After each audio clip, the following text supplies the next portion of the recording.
Bienvenidos.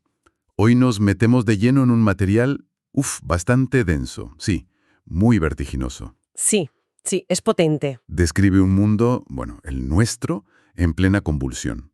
Es como un colapso, pero acelerado, donde la tecnología, la economía, la sociedad chocan, se mezclan de formas muy inesperadas. Totalmente. La idea central que vamos a intentar desgranar es cómo la Tierra parece estar siendo como absorbida, ¿no? Por algo que llaman una singularidad tecnocapitalista. Suena, suena fuerte. Pues sí, y la descripción que hace es bastante radical, la verdad. Habla de una aceleración tecnoeconómica, pero tan brutal que está desmontando el orden social. El que conocíamos, vamos. Como si todo se desbocara. Exacto. Es como si los mercados, ellos solos, estuvieran aprendiendo, volviéndose más rápidos, más listos, que cualquier intento de controlarlos. Y la política, según este análisis, reacciona tarde y mal, Claro. con paranoia, intentando agarrarse a un control que ya no tiene, que se le escapa. Y eso, al final, ¿qué genera? Pues más conflicto, incluso guerras globales, dice. Y en medio de toda esta vorágine surge algo. Lo llaman el comercium planetario emergente. Sí. Lo presentan como una fuerza global, muy digital, que ya supera los viejos sistemas, los imperios, el control centralizado, todo eso. Se queda atrás. La tensión clave parece ser esa, ¿no? Una carrera entre la desregulación total, que es lo que alimenta este comercium, Ajá. y los intentos del Estado por ponerle freno. Una lucha que se va cada vez más al ciberespacio. Claro. Y esto tiene consecuencias muy directas sobre lo que entendemos por seguridad humana. Es que el material menciona cosas que suenan a ciencia ficción pura, Ya. pero las presenta como tendencias reales o casi. Clonación, manipulación genética, inteligencias artificiales, ciberótica.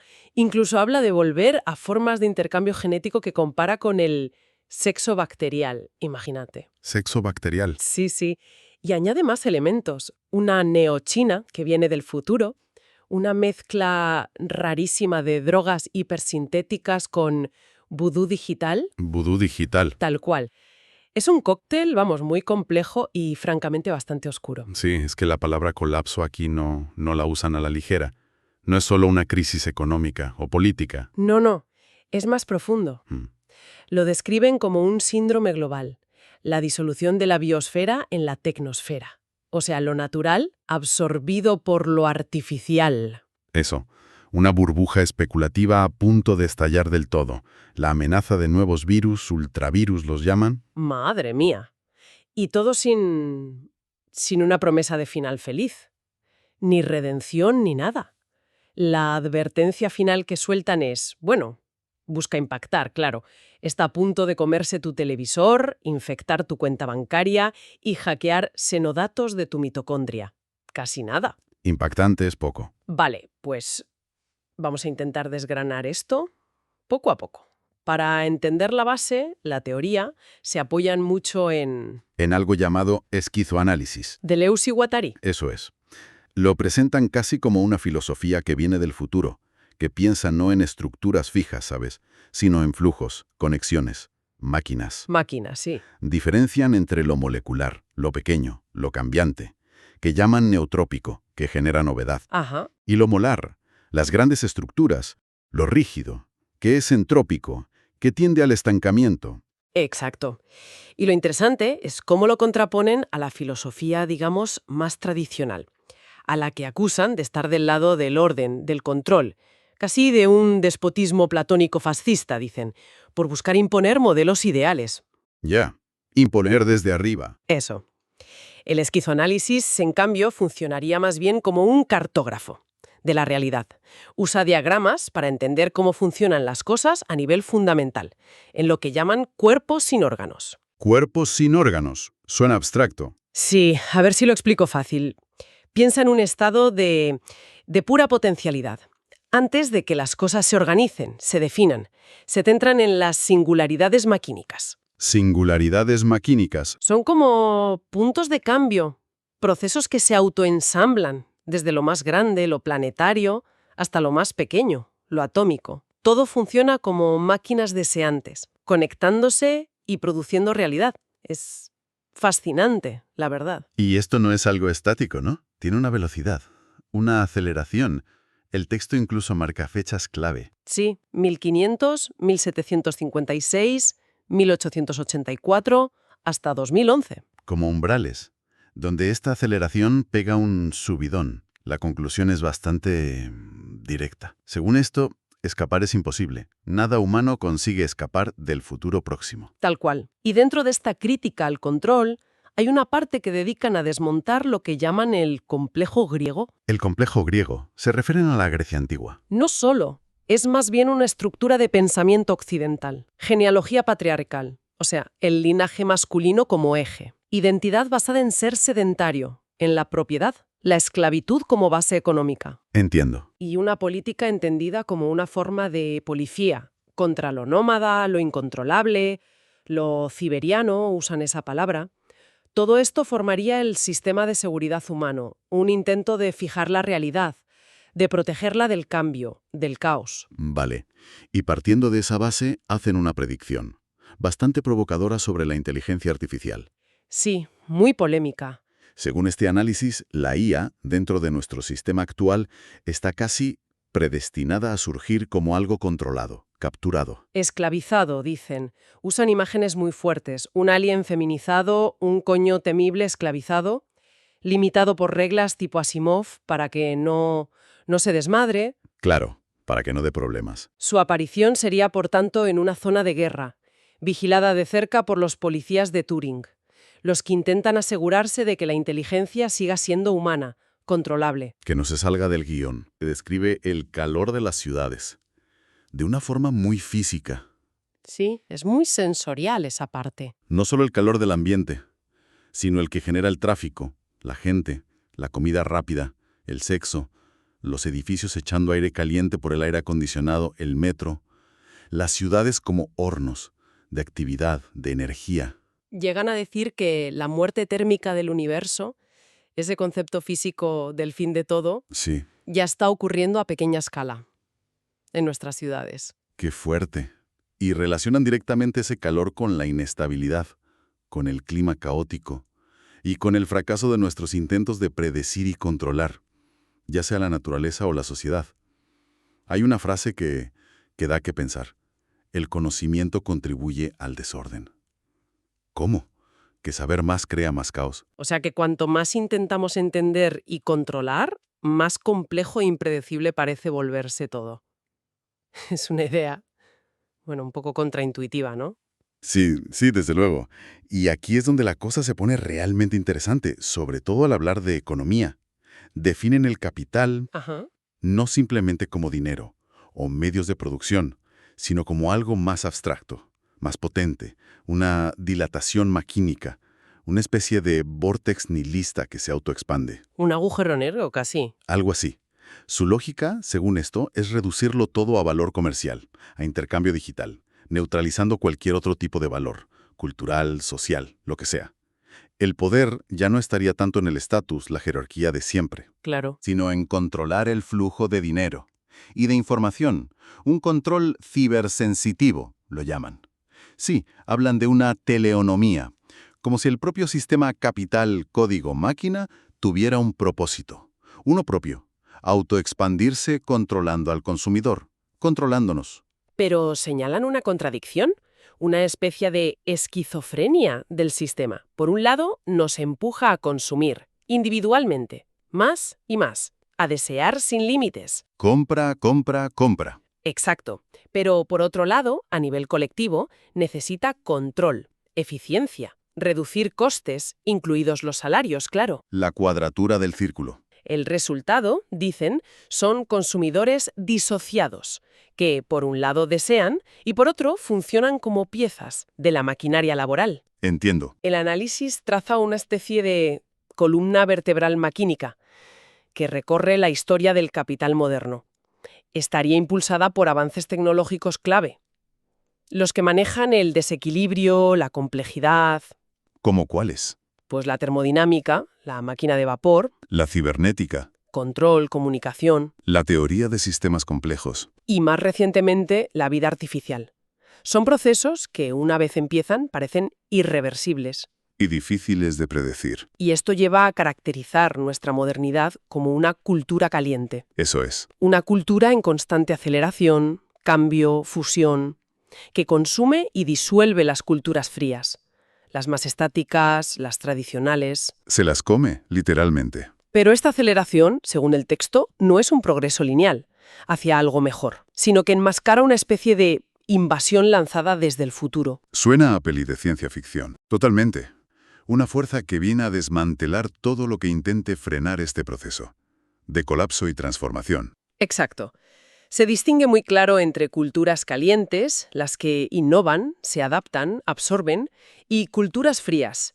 Por eso, desde esta perspectiva, cualquier intento de volver a un estado, no sé, primitivo o idealizado del pasado, los modelos primitivistas, No sirven. se considera inútil como forma de resistencia, porque va contra la propia dinámica del sistema. No puedes ir hacia atrás. Entiendo.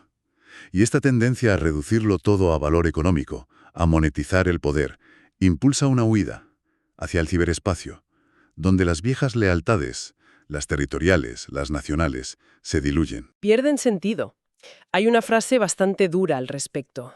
El hombre es algo que el capital debe superar. Un problema, un estorbo. Uf, es demoledor. Desde esta visión, la tecnología se desarrolla principalmente para sustituir el trabajo humano, que se ve simplemente como costos salariales. Como un gasto a eliminar. Exacto. Las máquinas desmantelan al antiguo proletariado, empujando a la gente hacia una hibridación con la tecnología, los cyborgs. La forma de extraer valor del cuerpo se vuelve más sofisticada. ¿Cómo? Ya no es solo el esfuerzo físico, es la interacción a través de interfaces, la inmersión en entornos digitales complejos, todo ello gestionado por un mercado que se autorregula, cibernéticamente. ¿Y mencionan de pasada a una clase vinculada a la inversión renta? Sí, Gente cuyo negocio consiste precisamente en facilitar esta deshumanización de la riqueza, apostando por la máxima eficiencia, el máximo beneficio, aunque eso implique marginar las necesidades humanas que no sean productivas. los que se benefician del desmantelamiento, digamos. El texto sitúa un momento clave a finales del siglo XIX. Ahí empieza todo. Bueno, ahí es cuando, según ellos, este circuito ciberpunk de autoorganización planetaria mercatrónica, Vaya nombrecito. sí, es denso, básicamente el mercado global autoorganizado, empieza a escapar del control de la burguesía tradicional. Se les va de las manos. Eso parece. Y esto provoca reacciones de control estatal y corporativo más fuertes, que agrupan bajo etiquetas como fascismo y socialdemocracia. Se crean grandes aparatos de control, los complejos médico-militares, pero estos también acaban entrando en crisis hacia los años 80. Y entonces llega lo que llaman el colapso posmoderno. Exacto. La cultura se disuelve en la economía. Todo se mercantiliza. Y esto se acelera con la llegada de los ordenadores. La vieja economía, la que buscaba el equilibrio, Ya no funciona. es superada por una economía de no equilibrio, impulsada por la informática, la IA rudimentaria, la información imperfecta, donde el ganador se lleva cada vez más. Entonces, ¿qué significa todo esto en términos políticos? Aquí es donde la crítica se vuelve más polémica, sí. Señalan una supuesta superioridad de un marxismo del Extremo Oriente. En concreto, una interpretación de la dialéctica china aplicada en las zonas económicas especiales, más pragmática, enfocada en la dinámica económica. ¿Y el marxismo occidental? Pues lo ven como algo que se anquilosó, se volvió estatista, hasta reaccionario, dicen, aliándose paradójicamente con fuerzas conservadoras contra la desregulación. Ven a la izquierda occidental atrapada en el nacionalismo y una especie de cultura de la culpa que la paraliza. Vaya crítica. ¿Y el neoconservadurismo, por otro lado? Tampoco sale bien parado. Dicen que entiende que el capital actual es capaz de absorber cualquier crítica, de convertir la rebelión en un producto más. Como la iconografía comunista usada en publicidad. Justo eso. Al final, tanto izquierda como derecha acaban defendiendo las estructuras tradicionales. El individuo, la familia, la nación. Pero la advertencia es clara. El verdadero peligro viene de otra parte, de esa fuerza anónima, acelerada, que no controlan. Aquí recuperan la famosa pregunta de Deleuze o Guattari ante un sistema que parece absorberlo todo. ¿Qué hacer? Intentar retirarse del mercado mundial, buscar una alternativa fuera, la opción lógica, ¿no? O por el contrario, ir aún más lejos, acelerar el proceso. Y citan a Nietzsche. En verdad, en esta materia todavía no hemos visto nada. Como diciendo, lo que viene es aún más radical, prepárense. Se describe cómo la globalización acelerada, especialmente el auge del Pacífico, lo sino-pacífico, obliga a Occidente a confrontar sus propias contradicciones internas.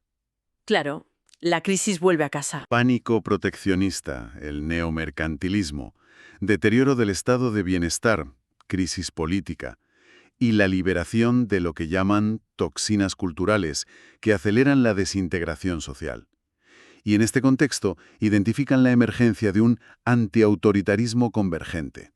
No es un movimiento organizado, sino una serie de tendencias que comparten un objetivo: desmantelar los sistemas de control del sistema de seguridad humana. ¿Y cómo lo hacen? ¿Con qué etiquetas? Le ponen muchas etiquetas. ¿A cuál más extraña?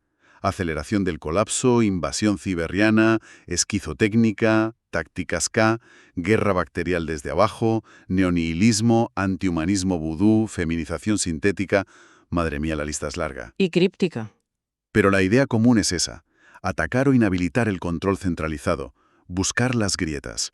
Hablando de tecnología, afirman algo interesante: que la inteligencia científica ya es masivamente artificial. Sí, eso llama la atención. Que la vida artificial, o sea, programas que simulan vida, sistemas complejos autoorganizados, llegó antes que la IA fuerte que todos esperamos. Antes que el robot consciente. Exacto. Distinguen entre la IA formalista, la que sigue reglas, incremental, y la conexionista, más parecida a un cerebro, que aprende de forma explosiva, impredecible. Esa es la peligrosa, ¿no? Sobre esta última dicen, nadie sabe qué esperar. Para los policías de Turing, una IA así sería como un accidente nuclear, algo que escapa a todo control.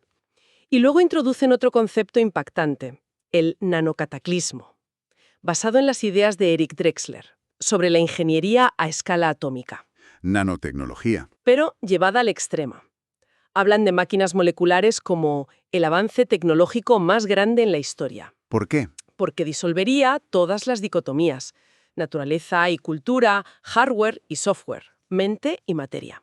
Todo mezclado. La nanotecnología permitiría, en teoría, descomponer la materia y reprogramarla, como si fuera pulpa que inteligente.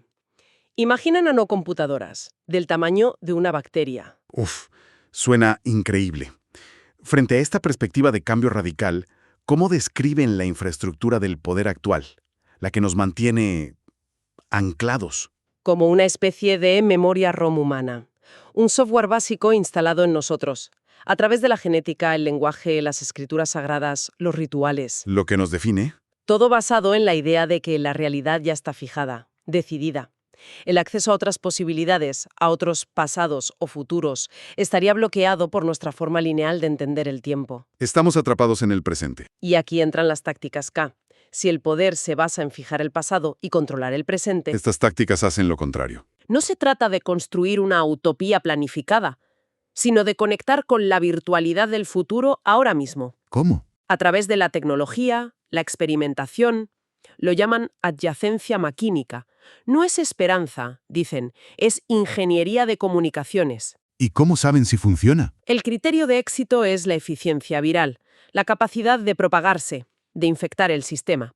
Y añadan algo curioso: las infecciones inteligentes cuidan de sus anfitriones, sugiriendo que no es pura destrucción. Vale.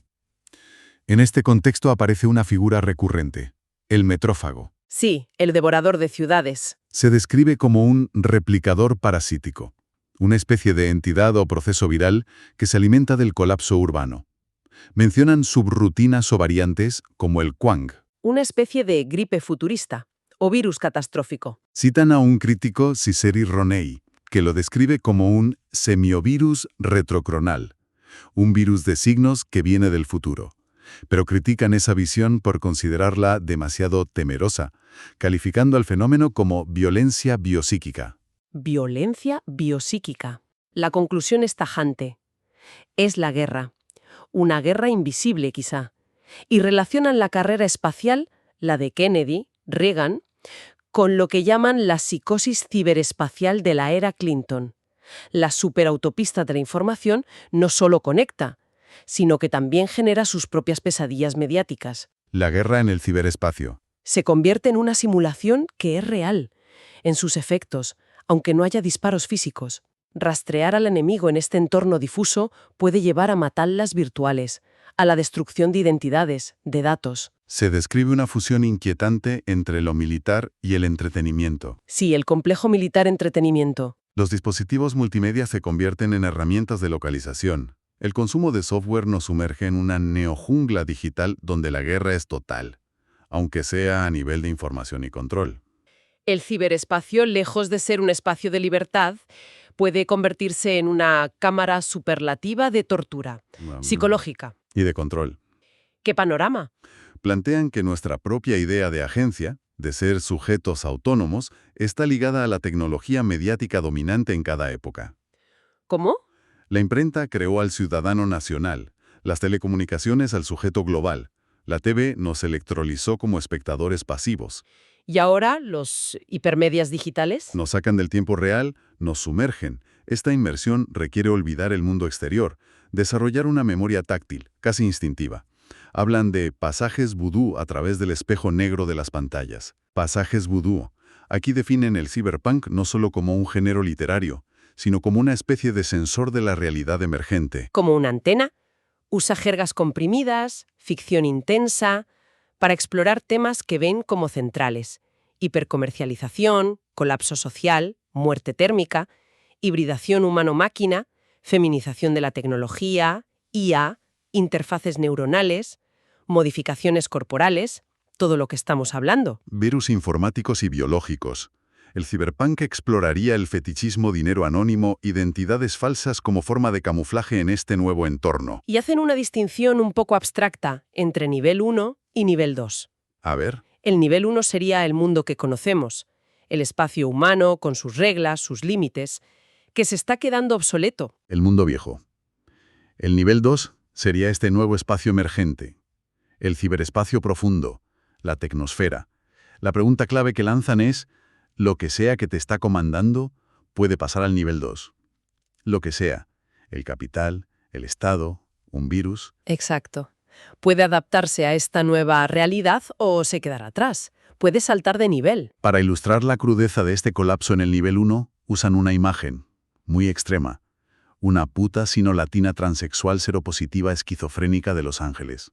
Sí, es brutal. Drogada, armada, huyendo por la ciudad a punto de sufrir un terremoto, tras cometer un acto violento. Es una figura que concentra múltiples marginalidades, desesperaciones, en el corazón del sistema que se derrumba. Y conectan esto con El Metrófago, que sintonizaría con estos escenarios de fin del mundo urbano, como el de Los Ángeles que describen, un gobierno corrupto por el narcocapital, infraestructuras en ruinas, violencia endémica, el caos. Un contraste brutal entre los gigadólares de la industria multimedia y un subdesarrollo con neolepra y basura tecnológica cuasi inteligente. Y en este paisaje desolado surgen feroces culturas juveniles. La respuesta desde abajo. No son movimientos políticos tradicionales, son grupos que mezclan neorrituales con armas, drogas sintéticas, tecnología pirateada, recuperada de la basura. Reciclaje extremo. Describen una migración de la piel a las interfaces maquínicas, una transformación casi reptiliana.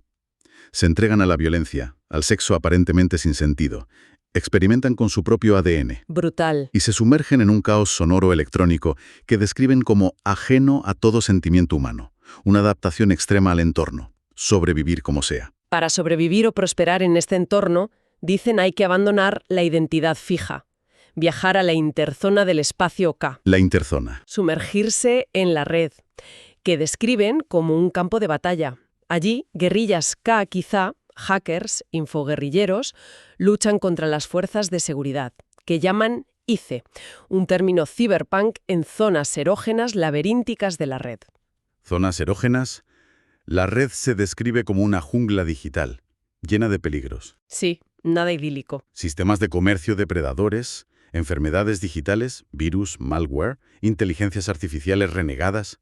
Hablan de un hiperfetichismo terminal de la mercancía, donde la negación de lo humano se convierte en una nueva forma de xenosentiencia. Xenosentiencia. ¿Inteligencia alienígena? Una inteligencia alienígena adaptada a este espacio artificial, ya no humana. Y aquí introducen otro giro interesante, el riesgo biológico. Sugieren que para entender la guerra y la estrategia del futuro, hay que mirar a las bacterias. A las bacterias. Su capacidad de adaptación es asombrosa. Infiltración, comunicación en red, criptografía genética, diseño modular. La guerra de bacterias iría mucho más allá de las armas bacteriológicas. Se trata de aprender de su lógica. De red descentralizada, adaptable. Mencionan de pasada la teoría de Lynn Margulis sobre el origen de nuestras células. Sí, la endosimbiosis. Ella propuso que las células complejas, las nuestras, las eucariotas, surgieron de una simbiosis forzada tras una catástrofe ambiental, la crisis del oxígeno. Las bacterias se refugiaron dentro de otras células. Convirtiéndose en mitocondrias, el núcleo celular sería como la memoria ROM, que concentra el código genético. Pero el ADN también guardaría la memoria reprimida de ese origen bacteriano, de ese trauma planetario. Y esto les sirve para describir el sexo bacterial. A diferencia de nuestra reproducción sexual vertical, de padres a hijos, basada en la identidad. Lo normal, vamos. El sexo bacterial es horizontal, en red. Intercambian fragmentos de código genético, plásmidos, como si fueran objetos parciales. Procesan virus para mutar, sus códigos son reprogramables. Mucho más flexible. Lo presentan como una táctica de guerra biológica y de información, descentralizada, sin jerarquías ni identidades fijas. Sin Edipo, dicen. La idea final es que si pudiéramos combinar la plasticidad bacteriana con la capacidad de los retrovirus para reescribir el ADN, liberaríamos un potencial genético inmenso. Casi como hackear la vida misma. Este diagrama bacterial, la lógica de red, adaptabilidad, intercambio lateral, lo extienden más allá de la biología. Hablan de cómo las jerarquías sociales y políticas pueden ser desmanteladas por ensamblajes macrobacterianos. Redes de experimentación que operan desde abajo. Redes que cambian el sistema. Critican la idea de ignorancia. No es que falte conocimiento, sino que el modelo tradicional de aprendizaje acumulativo, controlado por los viejos, gerontocrático, impide la conexión, la experimentación lateral. Oponen el poder centralizado, tipo Foucault, a esta táctica nómada micromilitar. Esto plantea una pregunta importante. ¿Cómo funcionan entonces la resistencia o la adaptación real en este escenario? Identifican las instituciones tradicionales como las universidades como objetivos, blancos de esta invasión ciberiana. Las ven como estructuras obsoletas. Diferencian radicalmente entre aprendizaje y educación.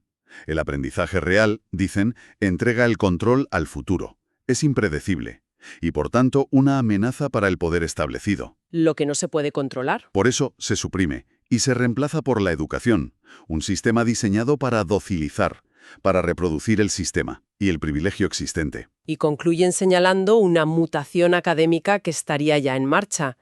El colapso de los sistemas educativos tradicionales vendría acompañado por una especie de toma de control desde las bases. ¿Cómo? Las instituciones se transformarían, quieran o no, en zonas de exploración de este nuevo espacio, cataespacial lo llaman, y en bases para desarrollar y lanzar armamento soft ciberiano, o sea, nuevas ideas, tácticas, tecnologías virales. Bueno. Ha sido un recorrido Intenso. muy intenso. Sí, denso es poco. Sino una fuerza activa. Casi una invasión desde el futuro que lo está reconfigurando todo a su paso. Desde nuestra biología hasta la política o la tecnología. Todo conectado. Hemos tocado conceptos clave. Singularidad tecnocapitalista, aceleración, las tácticas K, esa figura del metrófago. Al final queda la pregunta, ¿no? ¿Qué significa todo esto para quien vive inmerso en estas fuerzas tan enormes, aparentemente incontrolables? Sí, lo llamativo es cómo el material conecta todo. La IA, la nanotecnología, la dinámica del capital global, la lógica profunda de la biología bacteriana, incluso expresiones culturales como el cyberpunk. Todo parece converger. En un proceso de disolución de lo viejo y emergencia de algo nuevo, y radicalmente diferente. Un cambio de paradigma total. Si conectamos esto con el panorama general que describen, es un proceso que desafía nuestras ideas más básicas sobre el control humano, la identidad personal y hasta la propia naturaleza del tiempo. Lo pone todo patas arriba. El material original terminaba con un continuará, dejando la sensación de que esto no ha hecho más que empezar. Que lo peor o lo más raro está por venir. Así que una reflexión final podría ser, si aceptamos esta premisa de un colapso como mutación continua, como una invasión del futuro que ya está sucediendo, ¿cuáles podrían ser las próximas etapas que aún no vemos? ¿Qué nuevas formas de organización, de tecnología, de subjetividad podrían estar emergiendo ahora mismo sin que nos demos cuenta? Buena pregunta. Y quizá la pregunta más directa. ¿Cómo se navega una realidad donde el futuro parece estar infectando y reescribiendo activamente el presente? Ahí queda eso para seguir